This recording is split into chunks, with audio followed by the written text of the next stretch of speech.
Hey, did everyone have a good and safe Thanksgiving? We hope so. Now it's time to turn our focus to the holiday season. And there's a lot going on. Settle in and enjoy those turkey leftovers while you're listening to this week's episode of The Eagle. We'll go over some top headlines in the paper and online. The capital region writ large is facing the worst COVID spike it has faced yet in the pandemic. We'll hear about an alarming rise in Alzheimer's disease and dementia deaths among New Yorkers. I think that that's kind of a sad example of the ripple effects of this pandemic. And we'll go inside a very special mobile recording studio in Albany.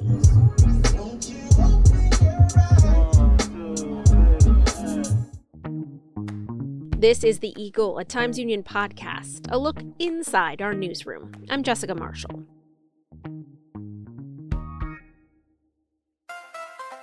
If you're enjoying this podcast, take advantage of all the Times Union has to offer and support our efforts to bring in you award-winning journalism by becoming a Times Union member today. Go to timesunion.com/subscribe.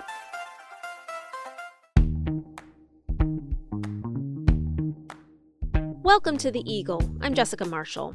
Let's start with a look at what appeared in the Times Union and on timesunion.com this week. Well, we are here once again this Thanksgiving week with our intrepid Times Union editor, Casey Seiler. Albany is approaching the yellow zone. What's our COVID outlook this week? It doesn't seem like it's too bright. No, it's not good. There's no question that while the numbers will go up and down, the numbers of new cases will go up and down every day, the capital region writ large is facing the worst COVID spike it has faced yet in the pandemic. This makes what we went through in March and April seem relatively tame. Now, happily, the numbers of fatalities have not yet spiked up, but of course that's a lagging indicator. But there are cases that are breaking out in numbers we just haven't seen before. We should all remember that back in the springtime, New York City was absolutely hammered, and that accounted for the vast majority of the numbers of fatalities. Now you have regions like Western New York and the capital region and others that are experiencing the worst of the pandemic. Of course, as numbers continue to go up across the country in places that were largely untouched back in the spring. But a yellow zone designation for Albany County would mean that school districts would have to test 20% of on-site students and staff. That could happen as soon as next week if the positivity numbers, stay as troubling as they are now. None of this seems to bode well for the holiday when, people would normally be gathering with families, having, events that could be termed super spreaders these days, although we would never have thought of that before now. But the governor and local officials have been warning people, do Thanksgiving by yourself. And people are not loving that. So do you think we'll expect it to get even worse in 2 weeks? Well, the governor has predicted that could happen. We have, of course, run stories and seen stories in other outlets about the millions of people who are kind of setting aside, probably with various levels of care, the warnings about traveling and being with relatives over the holiday. It's being fought kind of family by family, I think it's safe to say. The governor himself, earlier this week, had to deal with this problem. The governor's mother, Matilda Cuomo, is in her late 80s. The governor initially said on Monday in a radio interview that he was going to be spending Thanksgiving with his mother and his two daughters.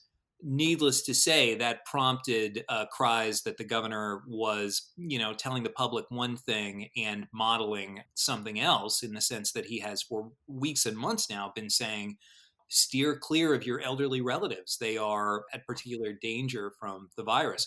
Within just a couple of hours, his spokesman came out and said, well, these plans could always change. The governor is going to be working for the Thanksgiving holiday, but it has been a topic clearly of rather fraught discussion between the generations. I'm sure that there's nothing more than my mother or my father or anybody else in my family would like than to be with family. But this is just not the year for it, alas. Now, some folks have taken such issue with Cuomo's kind of pandemic orders that they're suing him, right? Yeah, Rob Gavin wrote a story looking sort of at the small galaxy of lawsuits that have been aimed against the Cuomo administration, particularly some of the lockdown and quarantine rules that the governor has put in place, largely through executive order, although that executive order power has been granted to him by the legislature. That includes a lawsuit that was filed by a woman from Arizona who was ticked off that she came to New York only to find that she had to quarantine for 14 days.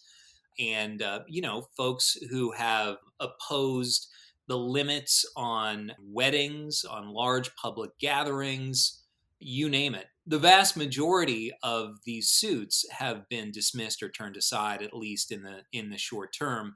And the governor's spokesman, Rich Azzopardi, who is always fast with a quip, told Rob Gavin, "We've been sued virtually every day for virtually every action taken during the pandemic, and the vast majority of them have been laughed out of court." So it doesn't seem like at least legal challenges will back the governor off of the vast majority of the edicts he has put in place. Now, while we're on the topic of the governor, I cannot resist. I've been waiting to say this all week, but Jeepers Creepers, where did you get those Cuomo peepers? Tell me what that's about. So this is a company out in Buffalo that has made, I believe it's an adhesive sticker that you can put on your window that is basically the upper half of the governor's face and head looking as if it's peering in your window. And it's definitely going to be a popular stocking stuffer among members of the Legislative Correspondents Association. I feel quite confident. Just the tweets alone in reaction to that were really fun to read. It's good to see the American enterprise system at work like this. Somebody saw a product and they put it into the field quickly. For sure. All right. Now, every year, the Times Union has a special section called Capital Region Gives. I will let you tell us all what that is about and what that has been like this year. Yeah, Capital Region Gives is our annual effort that comes out right about this time of year, knowing that it is the time when lots of people are not only thinking about families and the things that they have that others might not have, but also are thinking about the nonprofits that help those who need it in the capital region. The Gives section, which just came out last week, but of course all that good content is available online, was put together by Gary Hahn with contributions really from across the newsroom, offering profiles of the good work that charitable nonprofits, big and small, are doing with individual communities and the region as a whole. It's really, it's important every year, but this year, considering how, number one, the public is up against it economically in so many cases, tragically, but also nonprofits are feeling that pinch as well. When people feel economic pressure, they are far less likely to be generous, unfortunately, which of course creates kind of a double whammy for the people who receive services from these organizations. So I really encourage people to check out not only, of course, the stories that we've put in there, but to do some investigation about where their donation, be it small or large, can make a difference to nonprofits all across the capital region and all across upstate. Now, we're going to hear more about one of the stories in this special section later on this podcast, so stay tuned. And the rest of them that you can go to timesunion.com and check them out there. Casey, thank you so much for joining us this week. I hope you have a wonderful holiday weekend. Thanks, Jess. You too.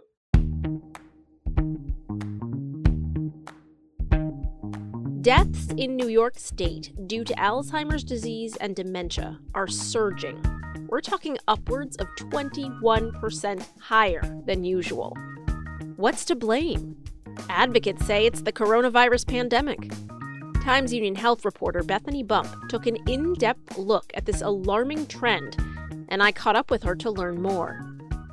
You had seen a rather alarming trend in the rise in deaths from Alzheimer's and dementia that kind of went along with the COVID spiking. Can you talk a little bit about that and that story? Yeah. So I actually hadn't seen this. This was the Alzheimer's Association that had been looking at this category of deaths that the CDC is tracking this year. So the CDC is looking at excess deaths, which is any deaths across disease categories that are higher than usual, because they want to see like how is the COVID-19 pandemic and all of the societal sort of changes that it has brought, how has that affected normal patterns of mortality that we might see in the US.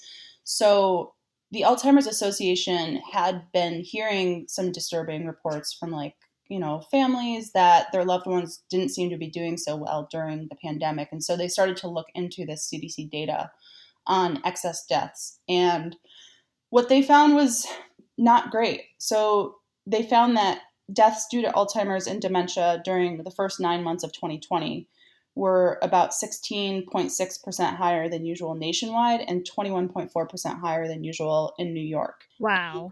Yeah. And I had asked because as a health reporter, I've kind of heard for a while now, we have this aging baby boomer population. They call it the silver tsunami. So there have been all these predictions that, that there would have been increases in Alzheimer's and dementia deaths anyway, because there is this aging population. So I wanted to know, is it possible that this increase could be related to that? And when I spoke with the local Alzheimer's Association chapter head, she had basically explained that, okay, maybe you would have seen a 2 or 5% increase when it came to Alzheimer's and dementia deaths because of this aging population trend. But these are increases in the double digits. So it was just way too large to sort of be written off as a natural occurrence. That's staggering. Now, Yeah. what could the relationship be between that and the pandemic? I mean, what are some of the theories that you cited in your article?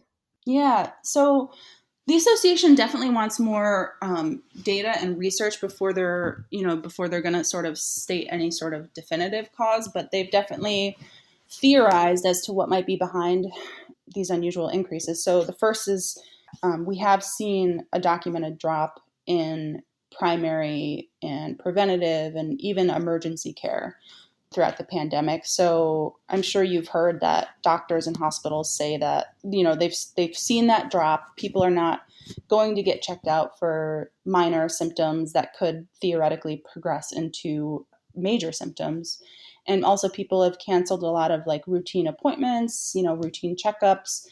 And the reason that that's sort of risky for people with Alzheimer's and dementia is that category tends to have comorbidities. So that's just a fancy medical word for multiple health conditions. So, people with Alzheimer's and dementias usually have diabetes or heart disease, other conditions that require regular checkups. And so there is this kind of concern that maybe that's what's behind this rapid increase in deaths, is that just that lack of sort of routine regular care may have exacerbated some of these other conditions.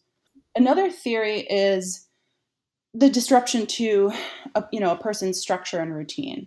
Structure and routine are very important to people with Alzheimer's and dementia, especially socializing and having conversations with other people and doing things that are mentally stimulating have been shown to stave off decline due to dementia and Alzheimer's. And so when we saw, nursing homes, assisted living facilities, senior homes close their doors to visitors, and we saw a lot of there are day programs for people with these diseases to go to and engage in activities with people who are, expert in them and can help them. A lot of those things were disrupted or closed off entirely. And so that disruption to routine is one possible theory of why we might be seeing this accelerated decline. And then the only other thing that I have heard was theorized is that some of these deaths just might be misclassified. So back in the spring, late winter of 2020, there are theories that the virus was here before we knew it. And so there are some who believe that it's possible that people who were dying of coronavirus might have just been misclassified as deaths due to Alzheimer's or dementia, if they had that as an underlying condition, if this was before we really knew the virus was here. Also in March and April, we really didn't have any sort of widespread testing. So again, there's belief that it's possible that in March and April, people who were dying due to coronavirus might have been written off as Alzheimer's and dementia deaths. So that's another possible explanation. Wow, none of those theories are in any way, shape, or form comforting. Nope. I think that that's kind of a sad example of the ripple effects of this pandemic. And I think it's a good thing that CDC and other groups are trying to, track those impacts, because I think I think we're going to hear many more stories like that as time goes on. After the break, we'll step into a very unique recording studio. If you're enjoying this podcast, take advantage of all the Times Union has to offer and support our efforts to bring in you award-winning journalism by becoming a Times Union member today. Go to timesunion.com/subscribe.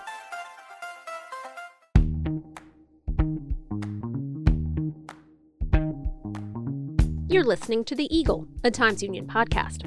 I'm Jessica Marshall. Making music can be a powerful creative outlet. It can help express joy, grief, pain, and everything in between. Now, teens and youth in Albany can express themselves through music with a chance to record their own tracks thanks to a mobile recording studio that travels around town. Times Union reporter Massarah Mikati recently spent some time in the studio with its operator, David Gordon. I talked to her about the experience.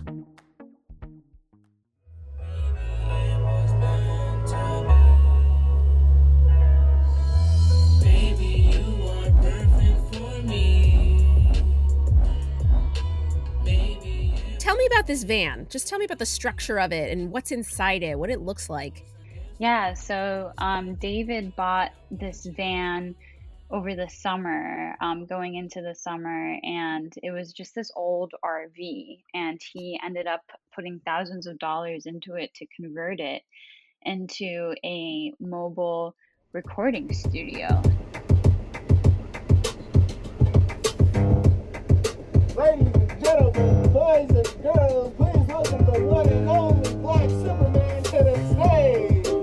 There's still like a little kitchenette and there's a full bathroom with a shower, but he converted one room in the RV to a recording studio, so it's soundproof and it has the microphone. And then out in the main living area, he has, a nice leather couch, and then he has this huge Mac and a keyboard in front of it, and then a beat mixer next to it. And the beat mixer is like this pad with a bunch of squares on it. And so you tap the buttons and it'll give you a different beat, and huge speakers and subwoofers. So he turned it into this mobile recording studio that he just drives around and parks in different places and tries to attract more of Albany's youth to come and make music. Barbershop, we were at the mall last Thursday. Had a lot of traction at the cross gates. Nice. We did Clifton Park. We was near Hoffman Car Wash on Route 9. A lot of people stopped. Now tell me about David himself. Who is he and what inspired him to do this? David is the lyricism program manager at the Boys and Girls Club of the Capital area. And he was really inspired to do this once COVID hit, because there were a lot of kids who couldn't make it to the actual building. They have the lyricism program in their building on Delaware Avenue, and they have a recording studio there and everything and plenty of instruments. But during the pandemic, there weren't as many kids who could make it out there to record and to create music. And so he wanted to be more accessible to the kids that normally came to the program but couldn't come anymore, and also to kids that maybe never made it to the program in the first place because of accessibility. And for him, he's a musician himself. And for David, he's just really seen how healing music can be. And especially when you're talking about, adolescents and teenagers. Every time I record a young person, they're like, I needed that. It's like, I don't have to sit on the couch. I went in the booth, I got it out, this is how I've been feeling. It wasn't forced, it felt good. And I put it together myself. It wasn't. Music provides an outlet for them and a different way of expressing things that they're feeling or things that they're experiencing. So he's noticed time and time again how teenagers have been able to process and express what they're going through without maybe something that they wouldn't be able to actually talk about, but through their music, they're able to get it out there. And has seen time and time again how much that has really helped the kids that he's worked with. That's kind of satisfaction I get, and it's like to see that from the youth is like, yeah, you dealing with all of this, and instead of you like shooting up a school or doing this and that, you got it out, and it's like now it's out. Now let's deal with how we move on from here. Now, you cited a few examples in your article, some very powerful stuff. Can you talk a little bit about some of the examples of how that played out for some local teens? I mean, I'm not any good, but it keeps me busy, so that's one good enough. The teenager that I spent the most time with on this van was Mohammed Kani, and he is Sudanese American. So he was born in the Sudan, and his parents immigrated here. They came as refugees when he was a baby. And when he was growing up, he didn't really feel like he fit in anywhere. You know, the culture at his home was Sudanese. It wasn't African American. It wasn't Black American, and so he didn't feel like he fit in with Black kids that much. And he definitely didn't feel like he fit in with white kids because he was Black. And so he wrote some music kind of expressing this tug and pull of his identity and trying to figure out where he fits in. And he actually recorded an entire album called Black Superman that was kind of focused on that theme of identity and fitting in and really not fitting in, and finding some sort of a strength or a power in that. Ladies and gentlemen, boys and girls, please welcome the one and only Black Superman to the stage. There were other kids that, you know, with the social and racial justice movements this summer, wrote music about that. There was one clip that I heard that started off with a speech from Governor Cuomo, you know, talking about the protests and talking about George Floyd's murder and listing off all the different names of Black men who have been killed by police officers. How many times have we seen the same situation? Yes, the names change, but the color doesn't.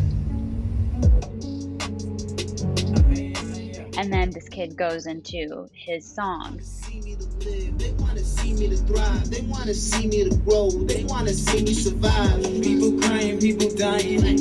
All the God children, please stop fighting. Racism, schemes, hypocrites, mean. Another young girl, David told me, wrote about being sexually abused by her father. And that was something that David ended up having to report and support her through in legal movement. And then, you know, you have the simple stuff, right? Of kids just writing about, you know, rapping or singing about girls that they love or guys that they love and how they want to be close to each other, and, you know, your typical teenage romance stuff. So it's definitely lighthearted too. Sometimes I get so frustrated.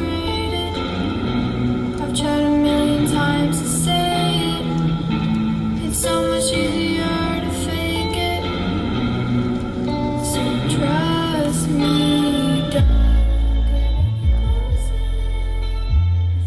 So there's quite a bit that they write about and that they bring to the studio and that they just let out. And these are things that they maybe would not know how to express in just typical conversation.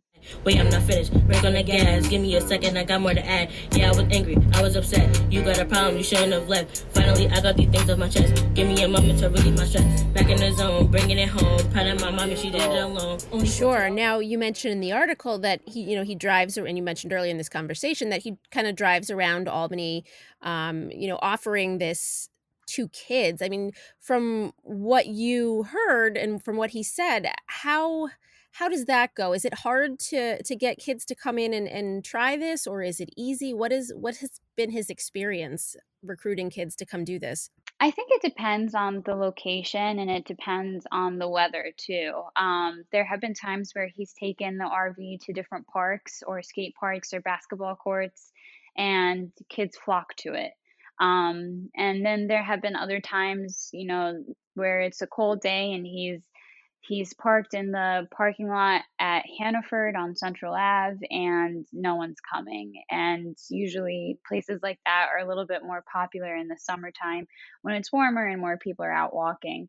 So it really depends, but he usually will just pick a different spot. He'll go to Crossgates, he'll go to Colony Center, he'll go to the parks and the basketball courts, he'll find a spot on Central Avenue to park at and just parks the car, blasts the music.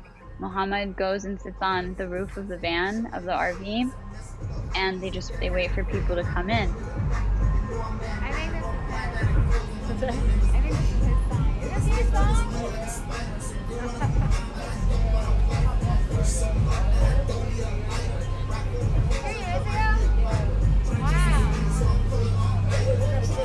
There was one instance where a guy did come in. I mean, they've attracted multiple people for sure, but there was one instance where a younger man came in and he was definitely drawn by the music that he was hearing, and it ended up being one of Muhammad's songs. And so they just got really excited listening to each other's music, and then he plugged in his phone and he played some music that he's actually recorded himself. And so they were sharing that passion together. And there was another time that an older man on Central Avenue, kind of near the corner of Central Avenue and Henry Johnson, is where the RV was parked. And this older man was intrigued by it. And, he started talking to David, and David brought him in and gave him a little tour. And, the older man was saying, this is so great, and this is what you should be doing for the kids. And it's really important to keep them busy and keep them occupied. And, David was saying the same thing, that he's found such importance in this to give the kids something to do. And especially since this summer we saw this huge spike in violence in certain neighborhoods, really concentrated in certain neighborhoods in Albany, David has found that just by having something like music to break the ice, to just ease the tension in a situation, can help. He talked about how one time he was driving and he saw some kids getting in a fight on the sidewalk, and he just pulled up and blasted the music and opened the doors, and he was like, it immediately broke the ice, and everyone was distracted from what they were, from whatever beef they were worked up about, and they were suddenly concentrated and focused on what the hell this RV was. And they went in and they started playing music, and they came out and shook each other's hands, and David said, that could have been another murder that could have been prevented, that I could have prevented right there. For that day, yeah? Yeah, I mean, it don't solve everything, but trying. One life at a time. Moment at a time. So, wow. Yeah, and so I think it just really serves so many different purposes. Certainly. It sounds like a wonderful creative outlet for the community. Now, what's the outlook? Is he just going to keep doing this, or is there a timeline on it? What's the future hold? I think he just plans to keep doing this. I mean, he put all of his work into it and all of his money into it. I would be surprised if he stopped doing it anytime soon. I think it's a little harder in the winter months, so he might kind of cut back on the schedule in the winter months. But really the important thing is just trying to bring the music to the kids and raise awareness about the program that they have in the RV and the program that they have in the actual building.